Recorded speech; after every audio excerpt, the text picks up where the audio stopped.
Thanks for tuning in to the Spread Your Wingspan podcast. I'm Sarah. And I'm Jennie. And we're your hosts, two friends who immediately bonded over our secret smut addictions. So join us as we journey together through our favorite romance and fantasy stories and discuss all things kinks, female pleasure, taboos, and more. Make sure to check out the show notes for any spoiler alerts and content warnings. We're happy you're here. Let's get to today's pod. Well, we are both wearing Rider Black today. Upon Sarah's suggestion. Good job. Upon my suggestion. Today's going to be a podcast where I mispronounce 99% of the words we use. Oh, this is where listening to the audiobook comes in handy because at least I have the audiobook impression, which I always hope that they check with the author about the pronunciations. One never knows. One never knows. We can safely assume, I think, that that's a better authority than my brain. And the strange. Like, you know, you're reading something, you're like, I know I'm saying this wrong, but I can't read it any other way. So I don't love that. I don't like mispronouncing things, but I'm just preparing you, dear listener. And I'm grateful that Jennie is here to correct me.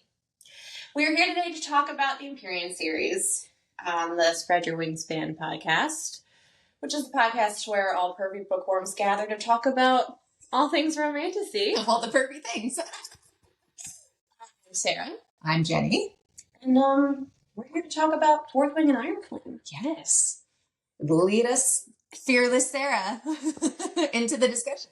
So this book was on all over Instagram, much like Akatar at the time that I was getting all these, posts on my Explore page being like, hey, book reader, you should read these. And so it was on my list after going through the Sarah J. Maas catalog. And a friend of mine was reading it, and she was not enjoying it. And she described it as Harry Potter with sex. And I was like, that sounds like my favorite book ever. I don't know why you're not liking that. That's also a really high bar to set. This is true. But she was like, yeah, magical school, but they fuck. And I was like, I'm interested in that. Honestly, that's how I describe the magicians, but that's another discussion. Yes. Tabling that. Yes. Future pod. And so I read it. It had also been on your TBR pod. On my TBR, but I also had a bit of after getting so deep into the Maas verse, I was like, God, do I want to pick up another one that everybody loves? And at the time I didn't, but you sold it so well that I eventually did pick up the Fourth Wing. All right. When Jennie's not reading a book that I'm reading, I have nobody to talk to. Jennie! The secret mission of Sarah as podcast listeners. Sarah wants to talk to all of us about the smutty books. I do. So. Listen, more sex. We'll get into it later. Oh, it was so good. It's so good. Okay. So, but then what happened, which has never happened for us before. Nope. Unprecedented territory. You reported back to me that you were not enjoying the book. Not only that I was not enjoying the book, I was a quarter of the way through Fourth Wing and was like, I don't care to finish this at all. I was not invested in the characters. I had a real visceral, this sucks. Which doesn't often, not to give too much away, but my standards aren't very high. I will read a lot and I will finish a lot that probably isn't great, but I like completion, so I'll read it. I very rarely leave anything unfinished, but I was very pouty to Sarah and was like, this sucks. I hate these characters. Why are they all dying so quickly? This school is awful. The mother is selling out her daughters. What is happening? But Sarah gently was like, well, okay, it's your prerogative to not like a story, but I really liked it. Maybe there's something else there. And so I believe what I said was at least give it until the dragons. You did. Because you were caught up on all of these children I don't care about are dying. And I was like, you need to wait till you meet Taryn. At least get to Taryn. Yes. And you did. And I did. And I did. I hung in there and yes, it got better. So are we going to split the two books into two books or are we going to talk about both of them together? I think we can talk about it continuously. Okay. Yeah. So I finished Fourth Wing and was like, okay, brought it around at the end. The surprise at the end. Are we giving spoilers? Spoiler warning for the Empyrean series and then later in the podcast for the entire Vampire Academy series. Noted.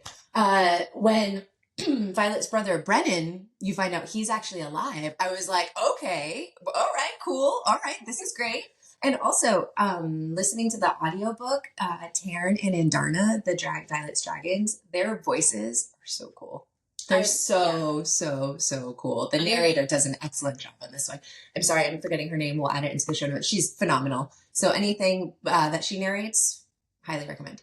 So yeah, by the end of the first book, I was like, okay, all right, she brought it around. You know, they got a little less whiny. Xaden is a zaddy. So that also made it fun. Armor sex for the win. Oh, so hot. I don't know which is better though, armor sex or throne sex. Both are superb. Superb. Yes. High quality. Shower sex too. All of it's real good. The sex scene slap. Yes. But then, literally and figuratively, but then I had the same experience with Iron Flame.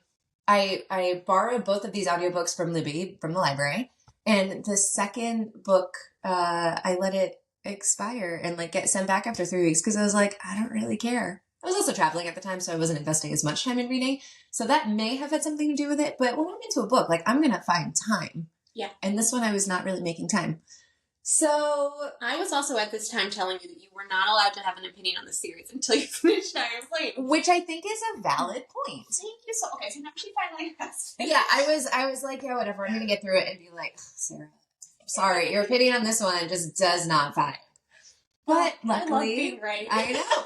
So I think my opinion on her writing is she's a really slow start, like to the point where I am not gripped and I don't care. I just don't care. Now, another point is Sarah has explained the series or her interpretation of it as being very angsty. I don't get the angst because I don't care about the characters as much as Sarah was attached to them. And I get it. You know, some characters are really going to win us over. Some aren't. So I have a little bit of a detachment, even with the ending of Iron Flame and where that we think that's going to go. I'm like, yeah, I'll stay tuned because I think it's going to be an interesting story, but I'm not like, when's the third book going to come out? Oh my God, I can't wait. I'm just like, oh, cool. When that comes out, I'll read it and then I'll have another opinion. And I had to take an hour-long walk after finishing Iron Flame. Remind myself that I'm not angry at my husband, fictional character. And then reread A Court of Mist and Fury to soothe myself. That was my experience of finishing Iron Flame. We all have our coping mechanisms. I am very attached to the characters. And so I just reread both books this last week. Remember how Jennie told you I would read really fast? It's true. I was telling my husband, I've been feeling a little under the weather. And I was telling my husband, I was like, I don't know if I'll be able to read both books in a week. It's like going to be like almost 1,000 pages. And he started laughing. He was like, you're joking, right? I was like, yeah, normally I could do that in 3 days, but I don't feel like Anyways, I finished by Monday. Not to, that really wasn't a humble thing. You can come back. It's okay.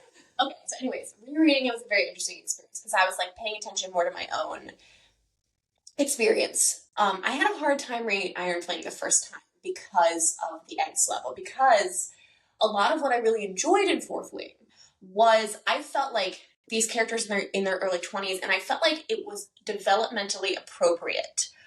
They weren't acting like teenagers, and they weren't acting like 30-year-olds, but there was a level of maturity specifically with Violet and in their relationship with Xaden that I really appreciated and that I felt was so different from so much of the canon that I've read. And I'm even talking about the Massverse here. I think a lot of the time, female characters accept shittiness from hot guys. And there's a specific moment in Fourth Wing where Violet is like, look, if we keep having sex, I'm going to get attached to you, and so I don't think we should keep having sex. And in so many stories, thinking like Twilight, thinking way back here to like our upbringings, or like you're, slightly older than me, but like I didn't think at all about things like this. I was like, yeah, whatever a guy wants, I'll do it. Why wouldn't she do everything she can to convince Xaden to love her? And instead she goes, you have to prove to me, if you want to keep doing this, then you gotta get on top of your shit, bud, and realize you have feelings for me. She just really like stands in her own power as a person. Mm-hmm. And their relationship from there, I think, despite the fact that he was lying to her, about important things, but also for a good reason. Yeah. Well, I think so. Their relationship, all that aside, had like a relatively secure foundation. So then in Iron Flame, I felt like there was a dematuration happens, specifically on Violet's part, but also Xaden's, where they're acting, I think, a bit more YA, like a bit more like teenagers to me. Mm-hmm. And that's why I kept saying angst, because I'm like, I think you had this, and she addresses it herself in the book, which I appreciate. She's being self-reflective, and she's like, and Xaden is forcing her to be reflective. And he's like, last year, you were speaking your feelings. You were like, communicating openly. You were being direct. And this year you're being totally evasive. And you're basically making it my fault that you're being evasive, but it's definitely both of us. And she's kind of like, you're right, but I did struggle with that. And then I just felt like it was so much more action-packed, which I, on the one hand, enjoyed. But on the other hand, I was like, am I going to be able to take a breath? Am I ever going to feel like these guys are going to be okay? And for all of Iron Flame, I did not really feel like they were going to be okay. Which I wonder is a byproduct of you reading so quickly and so in such a condensed fashion. Definitely. Because if you take 3 days to reread 2 books and I took 2 weeks to read 2 books, I'm taking pauses. I'm like processing in a different time frame. So that also might be the angsty. Yeah, I mean, if I were living Violet's life and had all this stuff happening in like the timeline in the book, like boom, boom, boom, boom, boom, all these different challenges, torture, trials, tribulations, the whole thing. Yeah, it would be angsty. Yeah. And I would be in my feelings a lot more. Okay. It's like anxieties when a book makes me feel anxious. I get inherently like more invested. Like, oh my God, everything needs to be okay because then I can feel okay. Yeah, that's fair. And partly I enjoy that, and sometimes when I feel like that's on the edge of too much, I have a harder time.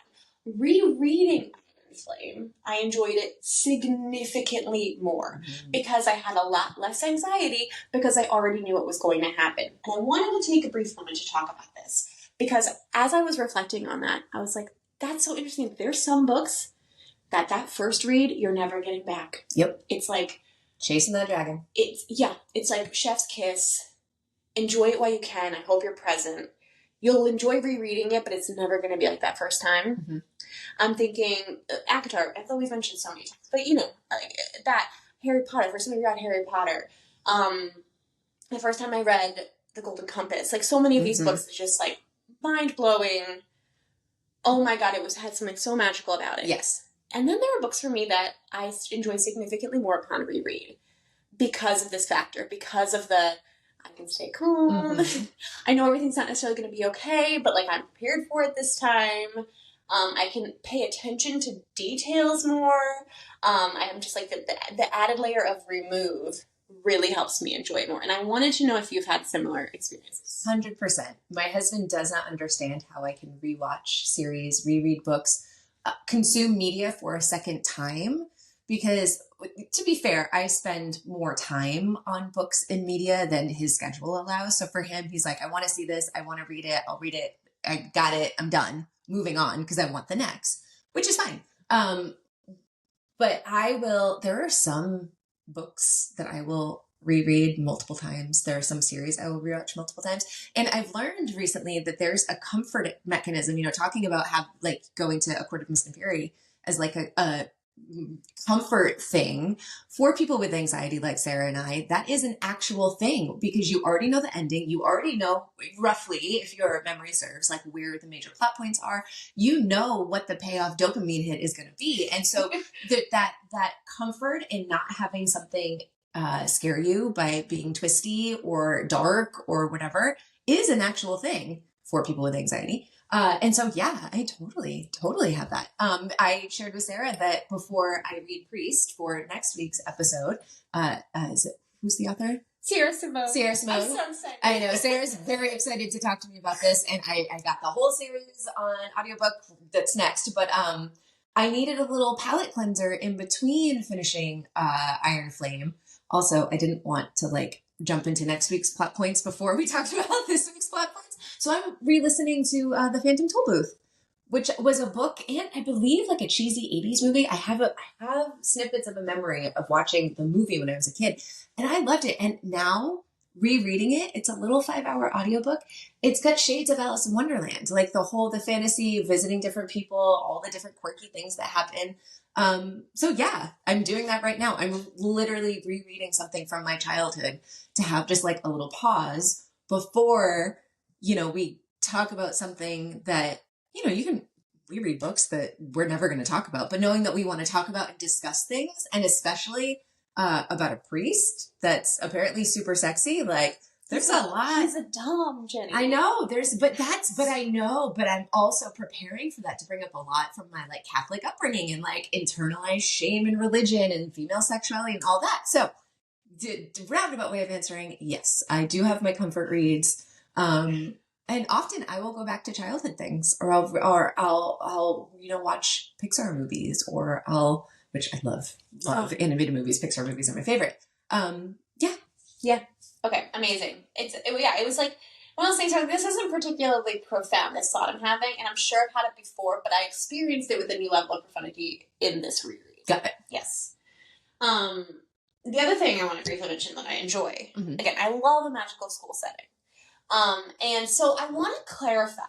I think, so part of what I really enjoy about this series is the military aspect. I'm jumping ahead in my outline here, but I think it's dope and unusual to have an anti-government, pro-military story. Where the characters are continually invested in their military life while they are questioning their government and their orders. Usually, in my experience in these kind of stories, if there's a military setting, the characters are either becoming both anti-government and anti-military, or they're leaving that military setting in order to set out on their own adventure, aside from the overarching systems at play. Which does briefly happen in Iron Flame. There's a slight revolution. There's a secession into a separate military, is what I would say.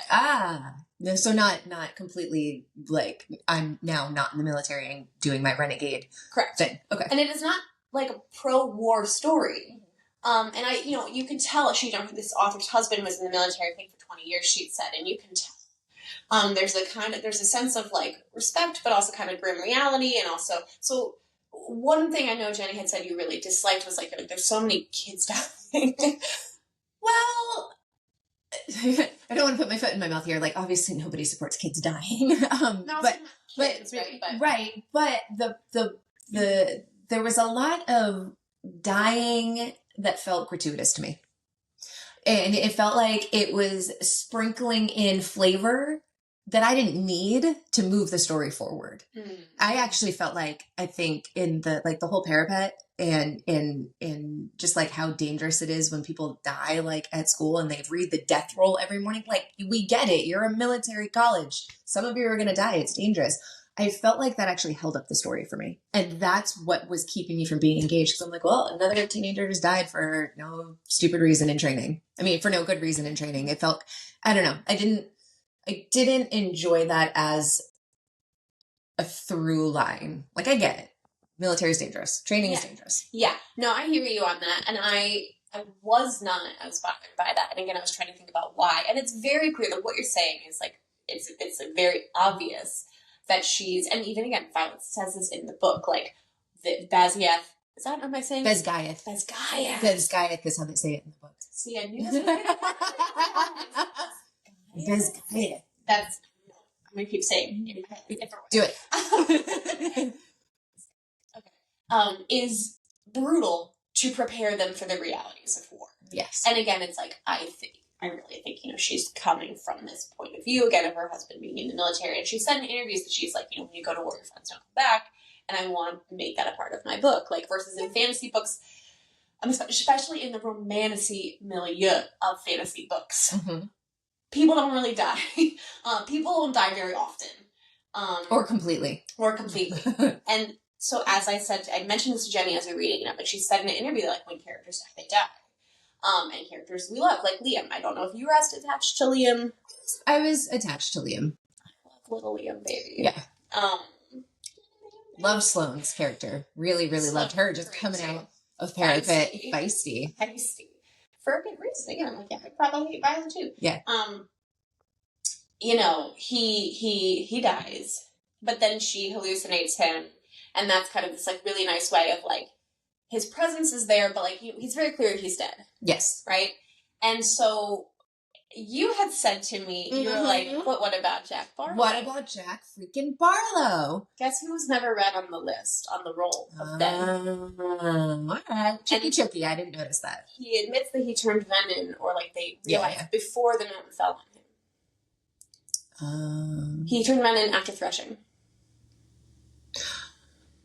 Did I totally just miss that? Yes. In like all of it? Okay, well, so here's also the problem with me is with my brain wanting to do 5,000 things at once is sometimes I will listen to books to consume more books, but sometimes I'm like folding laundry or doing dishes or doing things and my brain will kind of check out a little bit. And so there are occasions where I will miss details like that. I did not catch this the first time. Okay. This is a reread revelation. I had a very different experience at the end of my rereading again because my heart was falling. Mm-hmm. For example, initially on my first read, I was confused about when Xaden turns his eyes to Violet and they're red, and he's like, "You should be afraid of me." Oh, I saw that coming a mile away. No. Keep going. Sorry. I did too. That's telegraphed. Yes. And then they wake up and they're in bed together. Yes. I was like, was the first thing not real? Like, what was it? And then on reread, he says to her, "It's better if you're here, if we are here in the wards, because I as a Venom won't be as powered up here. We'll stay together, even though I'm corrupted now, here at Bezgaia's." Oh my god. And then I still am like, but Violet then got in bed with him. I still wish we had gotten Violet point of view there because I'm like, what, girl? But it made more sense to me. I'm like, oh, those both could be real, true things happening. Yes. Versus, first time I read it, I was like, was that a hallucination? Like, what's going on there? Is he keeping this from her? Anyway, so yeah, the Jack Barlow realization was part of that understanding. I mean, obviously, it's pretty clear that Barish, thank you, was also Venom because his dragon cloudy eye. I think Markham might be Venom. I think there's because Jack Barlow is like, there's a lot of us here. He's like, we've already infiltrated your country. Also missed that. Yes, he's like we are depowered, but we're working to get we've infiltrated your government.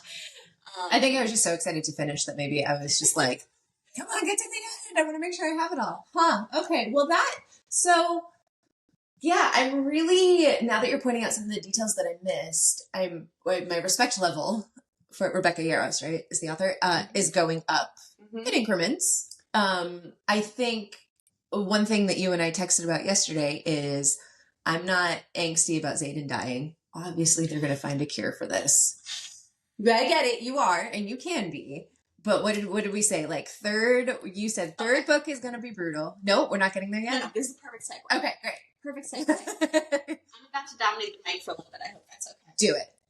I need to talk laterally about a different series called Vampire Academy by Richelle Mead.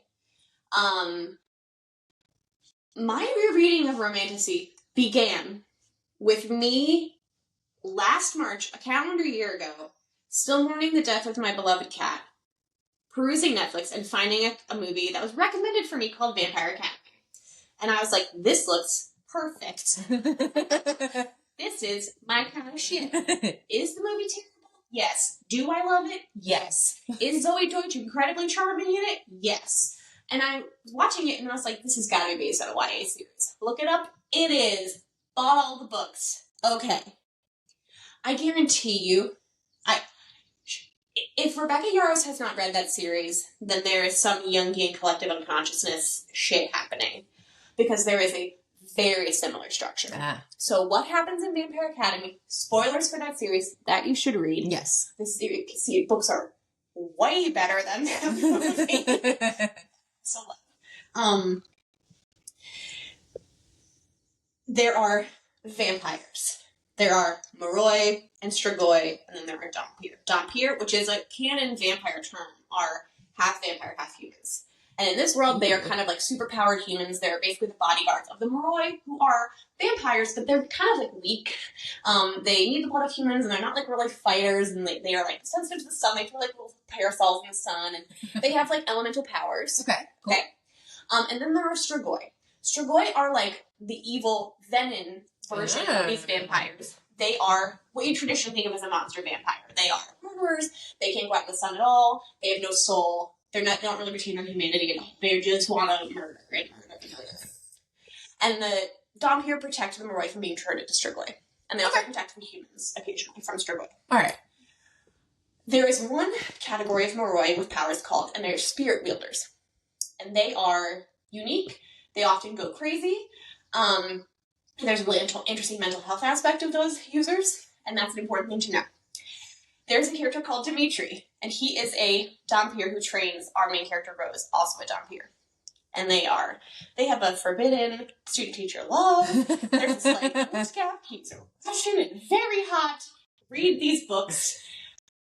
In book 2 or 3, I can't remember, he gets turned Strigoi at one point. Spoiler. And he had said previously to Rose, if I'm ever turned Strigoi, you need to murder me. And there's only murder with a stake, a silver stake, or whatever. And so Rose leaves behind her best friend, who she's in charge of bodyguarding, to go to Russia to murder him. He instead kidnaps her, keeps her as, like, a sex slave because his saliva has drugging properties. It's complicated. And basically, he abuses her for a long time. Oh, poor Rose. It's very sad. Okay. It's also devastating when he is turned Strigoi. It is a la Xaden being Venom. Okay. In the 4th book, he is the villain. He is chasing after them. I can't remember again if it's 4th book or 5th book, but it basically goes, their love story, there's political stuff happening. He gets turned Strigoi. She goes to try to kill him, is unsuccessful. And then they figure out that a spirit wielder, a Moroi, can infuse the stake, which only Dhampirs wield usually. Moroi, again, weaklings. They are not fighters. They cannot infuse it with spirit and stab the Strigoi in the heart and restore their soul. Mm-hmm. And this eventually happens. It does lead to some complications where Dimitri is, like, not able to deal with what he did to Rose, and the resolution of their relationship doesn't happen that quickly. I think, okay, long tangent to say, I believe the Empyrean series is going to follow a very similar. Yes. So what did we predict? 3rd book, brutal. Yeah, I think you said, you're like, Brutal. 3rd book is going to be brutal. I will be flayed open. I think we are going to be, just literally gutted with a fucking knife in our stomachs, as those of us who care, as Xaden realizes he's unable, and Violet, to stay, like, he's evil now. Like, I don't think there's a way for him to, like, temper his venomness, even if he serums, even if he stays within the wards. He even says at the end of the book, like, the power's calling to him. Like, I think there's going to be an exodus. I think Violet is going to have her heart shattered. I think, it's going to be a real break.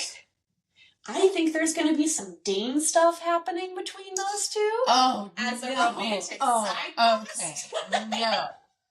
No. And No. I don't want it. Why would you do that, Sarah? Dane is not Kale, and Dane is not Tamlin. Okay? That boy was trash. Realized in a pivotal moment that he was being lied to, chose correctly, and has done nothing but prove himself ever since. Oh. And it's only 2nd book.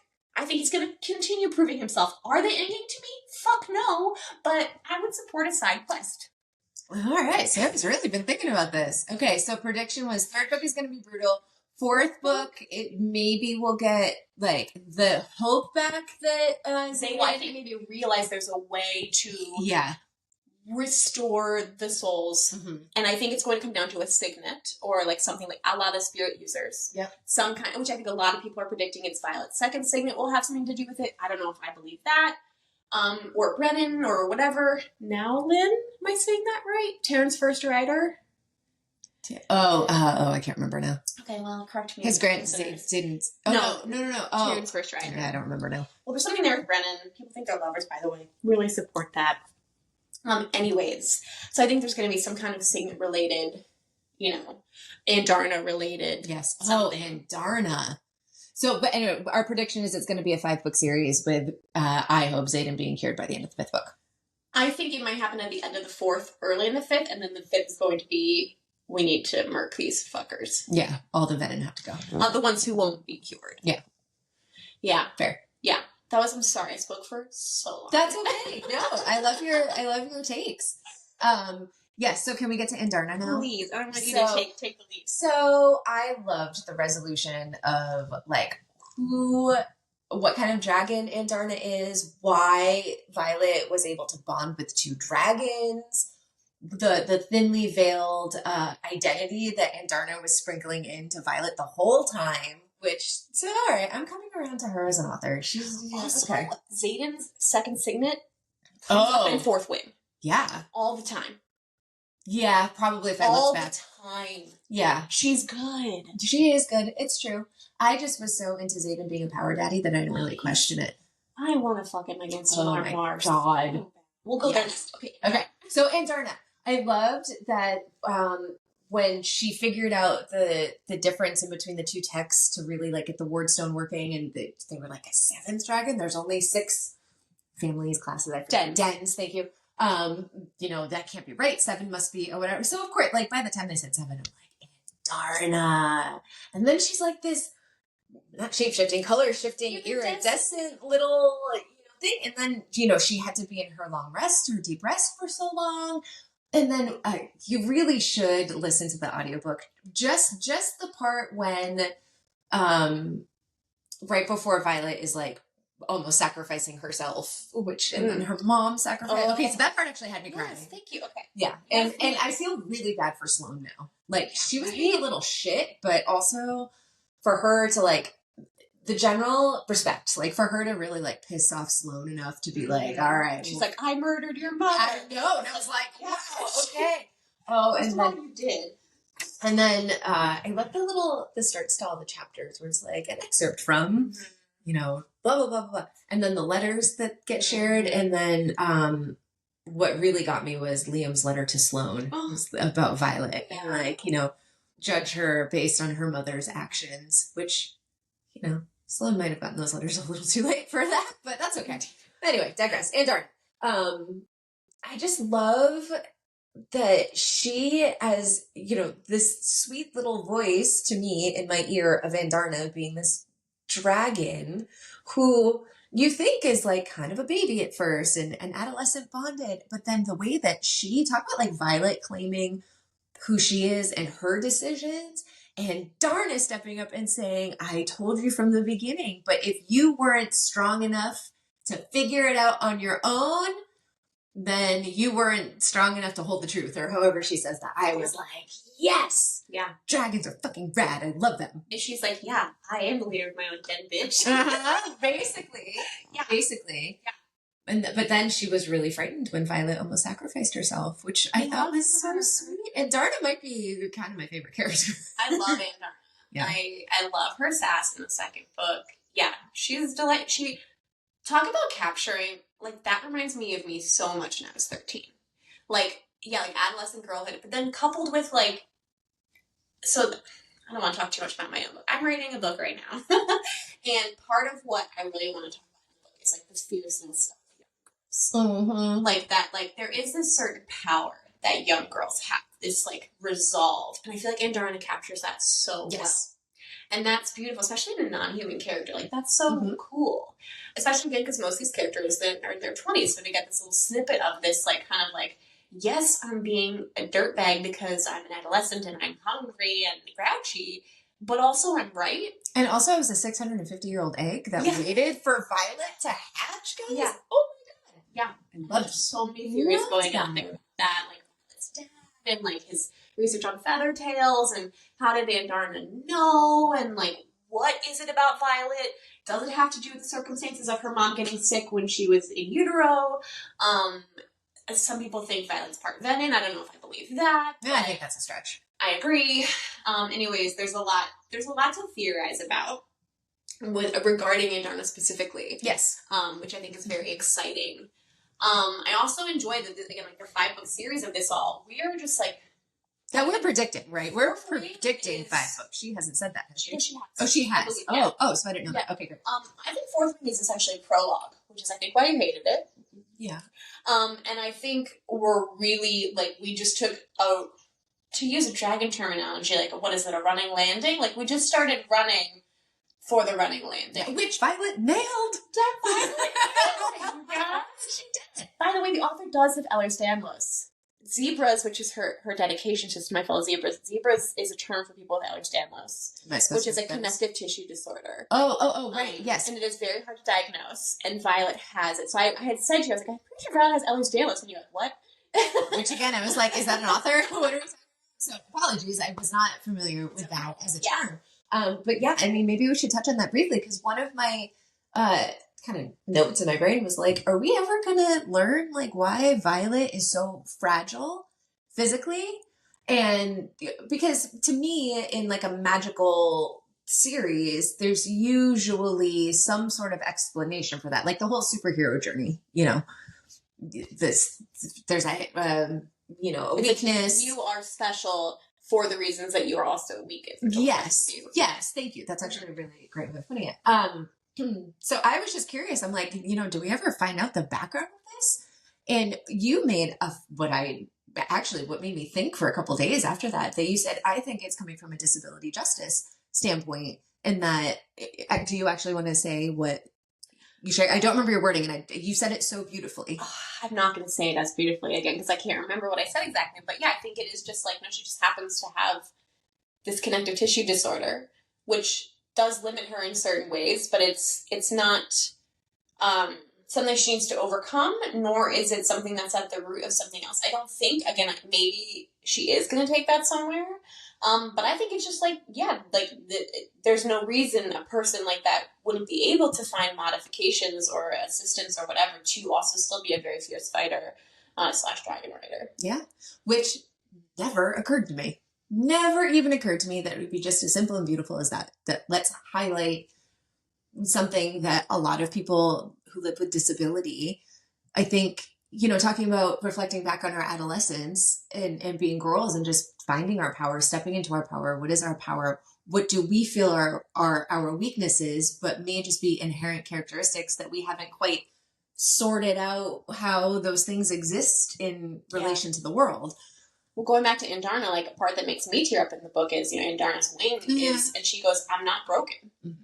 And Violet realizes that she had been projecting her own feelings about herself onto Andarna, and Andarna is able in that moment to refute both, hey, don't say that about me, but also don't say that about yourself. Mm-hmm. And that's, again, was like, yeah. Like, and how many of us have not felt that way? That's a pretty universal thing. Wise, right? Mm-hmm. And to be like, for example, again, I mentioned again, like I have anxiety, and, I'm also a coach, and I talk to a lot of my clients have anxiety or have mental health issues, and it's like, well, it's not your fault that this thing makes you anxious, right? This is something that's just a part of you, and you have to learn how to live life with it, but it doesn't mean that you're wrong, right? Or bad. Yeah. Or broken. Exactly. That's something I used to say about myself a lot. I'm broken. I was never broken. Yeah. Was never broken. So, maybe that is also part of the reason why we love reading about these characters. Yes, just I feel attached to them. Yeah, well, fair. I'm getting a little more attached as you point out some details and share perspectives. Yeah. Yeah. Nobody's broken. Exactly. Yeah. And, the whole scribe mind with a writer's heart, I think that's more where I love that. What makes you special thing comes in. Yeah. I think it's more that. Yeah. It's more like you were raised to be one thing, but you have the potential to be this other thing. Yes. And that's where your unique superhero, whatever journey is located. I loved the interaction between Violet and her mom when Violet, I think in anger, was like, you never respected me because I wanted to be a scribe. And then she says, the love of my life was a scribe. How could you ever think that? Yeah. So another, I thought that was a really interesting dynamic between parent and child, where so often in adolescence and in growing up, we as the children can internalize like, well, this is how you feel about me because of this, when sometimes that's completely off base. Yes. And, okay, perfect segue into her mom. To go along with what you said, it's like, well, you've treated me this way, therefore it must be for these reasons. Mm-hmm. And with her mom, she categorically has not treated her children well. She sent Brennan off to die. She only cares about Mira as much as she is a tool for war, and she has not been good to Violet. Yes. When she is dying, she says to Violet, and gets cut off from finishing her thought, oh God, I'm not going to get the line right, but she's basically like, I raised you for this moment. Yes. And I'm like, what are you talking about, Mama Sorengale? Are you talking about the wards? Are you talking about Andarna? Are you talking about the Venin? Is Violet specifically, has she been raised to be able to fight the Venin uniquely? What is going on with that line? So my take on that wasn't that there was, my whole take on what is revealed in the general seeing Brennan, realizing he's still alive, Brennan's kind of rejection of her, because she did kind of, send him, her son to die, and believed him to be dead, is that there is a moment where she, I think in a letter to her husband or something, says, a general always wants to die in glory in the battlefield. Excuse me. But I always knew that my death would come, something about how she would do it in sacrifice to save her children. Yes. So I don't know. I think we are going to learn more about what Violet's dad's work as a scribe revealed, because he left her books and the kind of fairy tales that end up being true, the wyvern, the venin, all of that. That is like a 600-year-old text. Yeah. So when the general says that, I raised you for this moment, I thought it was more of an acknowledgement of how strong Violet has come into herself. I wasn't so much reading there's a code in there that there's a secret thing. I thought that was really just a mother acknowledging where for so long she hadn't acknowledged her children in a motherly way. True. Yeah. So I didn't read into that too deeply. It was more just it was a little bit of a closure for her as she's dying and sacrificing herself, not just for her children, but for, the people. Yeah. Yeah. Interesting. Okay. Something to ponder, something to keep track of as the books go on. I want to make sure we talk about Armoire sex. Oh, God. Very briefly. And throne sex. Okay, all the sex. Listen. Their chemistry, being able to render that kind of chemistry, and listen, we read a lot of stuff. Mm-hmm. This ain't my first rodeo. These sex scenes are actually relatively tame compared to this. I felt the speed, the roughness, the chemistry. I'm like, she did a really good job from all of their kisses, everything, the way she describes them, and the attraction, I really feel it. Yeah. And that doesn't always happen. I think the chemistry leaps off the page even more so than Cassie and Nesta, which really enjoy hearing about them fuck too. But there's something about it, and the art, when it all happens in that first sex scene where they actually have sex. And they break everything, and they everything, windows, furniture, the chair. They knock shit off, and they never make it to the bed. They end up on the floor. I think she's just throwing lightning into the courtyard too. The curtains on fire. They burning. It's a metaphor. I was like, oh shit. Well, but then so yes, that was great. I also really did enjoy it, and you're right. It's not the most skillfully written sex in terms of physical descriptions, the positions, but it's really, really good. And I think part of it for me is Xaden and his shadows. There's a shadow daddy element that I am very, very into. Yes, please, who's the dark, mysterious one? And he literally lives in shadows. But the throne. What's the meme that you keep posting? That my house, my chair, my woman. I love that. And she was also holding a siphon, wasn't she? Oh, yeah. Because, and it was all focused on her pleasure. He, even at the end, when she's like, I want more, he's like, no, because they were still in there, fighting. And he's like, you're not just a placeholder for me to fuck, goddamn cat. Oh, cat. Oh, I don't even want to talk about cat. She's coming around. I feel like she's going to be an important character. She and Dane, I'm telling you, we're going to end up loving them. Maybe they should get together. Ooh, maybe they will get together by the end. A little Ron and Hermione action. Yes. Okay. Shipping it. She's a big part of the Angst. Yeah. But her Signet. Oh, baby. Man, I really felt using that in sex. Oh. Okay, sorry, I just checked out for a second because I was actually imagining that. Don't do that to me. Don't do that to me. We got to talk about things. Throwing sex. Yeah. But I love, like, again, I enjoy all sorts of combinations in sexual scenes. Particularly, though, I do love female-centered pleasure across the board. But I just loved that after all of the lightning throwing, curtain burning, furniture smashing sex, where she's holding the siphon, and Xaden is also, like, letting her hear his thoughts, and you can hear how vulnerable and how much he wants her to find her pleasure.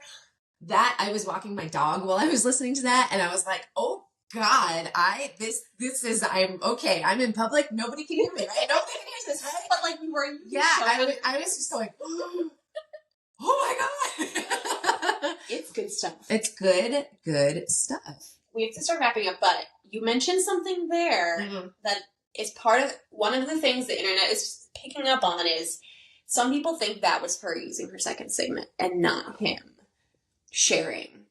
So some people think that Violet's second signet is like a reverse siphon, like borrowing other people's powers momentarily, and she was reading Xaden's intentions. Oh, because he's an intrinsic and can exactly, and that she was reading his intentions, and not that he just let the bond down so much. Correct. I would be okay with either explanation. Yeah. Some people also think she might be a distance wielder because that's mentioned. As there hasn't been one in centuries or generations? Okay. Correct. Some people think she might be an intrinsic of some kind. Some people think she might, because she might be a truthsayer because it's based on what you need, right? Your core, right? She needs to know the truth. Some people think she might be like a master strategist. But I think that's more Brendan's vibe. Mm-hmm. I'm trying to temper how much I'm reading because I got burned so hard by A House of Flame and Shadow by how freaking good the theories were and how fucking shitty that goddamn book was. We did that last week. We're not going to go into it, but yes, don't want to get burned. I usually love theorizing. Like, I tried to figure out everything that happened in Harry Potter 7. I was pretty spot on. Like, I usually love that. And I'm like, actually, as I'm aging in mature, I want to just enjoy the ride a little bit and be pleasantly surprised and not feel like I need to outsmart the book. That said, I'm probably still going to be all up on Reddit, y'all. Reading what people think is going to happen. But yeah. Yeah, I don't need to go on Reddit because I have you. She gives me the best bits. I don't need to walk through that. I'll let you know if there's anything emerging in the second segment.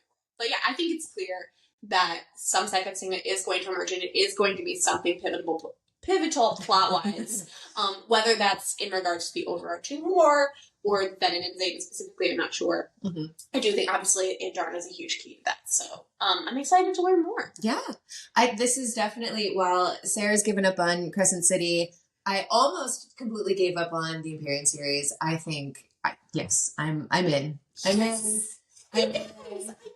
Sarah was really like, and she's got to come around by the end. And I did. Hopefully, please, Rebecca, the 3rd, 4th, and 5th books, just like, excellent. I think she is, because I think that the leap for the running landing has begun. I think book 2 was like, you know when people jokingly go crouching, they'll like run in place. Yeah. I think we're going to like a shot out of a cannon. I think it's going to be agonizing. I think there will be some slow moments, but I think from now on, like, the real story is beginning. Yeah, well, also, we've gathered all the key players at this point. Mm-hmm, exactly. Not that there won't be more, and we can get to know them even better. So again, what you're lacking in feeling like connected to the characters, I think over 5 books like that. Because most of them died. Sure. But like over 5 books, I think we'll really get a chance to have some more richness there, especially honestly if Xaden's taken off the board and Violet connects more to Rhiannon, to Ryder, to Sawyer, to Kat, to Dane, you know, with Brennan, and leans on them more in absence of Xaden. I think that's what's going to happen. I think she can do it. Yeah, I think she can do it too. A lot of people were out on Iron Flame on the internet. A lot of people are like, oh, it was written by AI and the miscommunication trope. Which, by the way, I don't think this fits a classic miscommunication trope at all. No. It's not that they were miscommunicating, it's that... They were trying too hard to communicate correctly. And they were just having so many... It was all about fear. Yeah. Right? A miscommunication trope is like literally, I'm saying one thing, you're saying another, we're misunderstanding each other. Right? So that's not what's happening to you guys. I felt like it was just as well written as Fourth Wing in a lot of ways. And I thought it was great. I'm looking forward to more. I hope she takes her time. Yeah, Take don't your rush this, sweet girl. time, girl. Don't rush it. We'll wait. We got plenty of other things to talk about, so we'll wait. Amazon Studios is adapting it. I was like, That's exciting. Amazon Studios. This could be a dope TV show. I agree. I'm not worried about that. Let's do it. Want to see those dragons? Yeah, I mean, I think the opportunity for the dragons to be done really well, given CGI and even TV shows that have come out. I'm not mad at the quality. Amazon's Rings of Power is beautiful. Haven't seen it yet, but they spent money on it and it paid off. It's gorgeous. Yeah. So if Amazon is willing, which I think with IP this strong, to pay that much money, I think we could see some good shit. Nice. Yeah. Awesome. Anyways. All right. What do we have on tap next week, Sarah? These first podcasts really are just about making Sarah happy. Jenny's catching up on everything that Sarah has wanted me to read so that we can discuss it. And I'm very happy that we're now recording it so we can discuss it with all of you. Yes. You will certainly have your day. I feel like Priest I'm going to read the whole series. There's 3 books and a novella. I have them all on Audible. I think, even in Sarah prefacing this series, my Catholic upbringing and the dom daddy priesty sex. I'm getting warm thinking about okay, it. so And I'm about to say something that your husband's going to deeply realize. I need you to charge I'm not. Noted. For the entire. You're gonna need a few. Okay. Well. All right. I'm gonna have to set some time aside. We've been talking about romanticy thus far. Priest is pure smut. It's substantive. It's deep and often profound, and we are getting into that. But prepare yourself to listen to this. If you're reading along, it's good. We will have more on that next week because now I have my homework. All right. Thanks for listening. Thanks for listening to this episode of the Spread Your Wingspan podcast. We would love to hear what you think about our topics today. Be sure to connect with us on Instagram and subscribe to our YouTube channel. You can find us on both with the handle @SpreadYourWingspan, and all of the links and more fun stuff are found on our website, spreadyourwingspan.com. And if you have a book or author you want us to check out, send us an email at hello@spreadyourwingspan.com to tell us. We hope you tune into the next episode.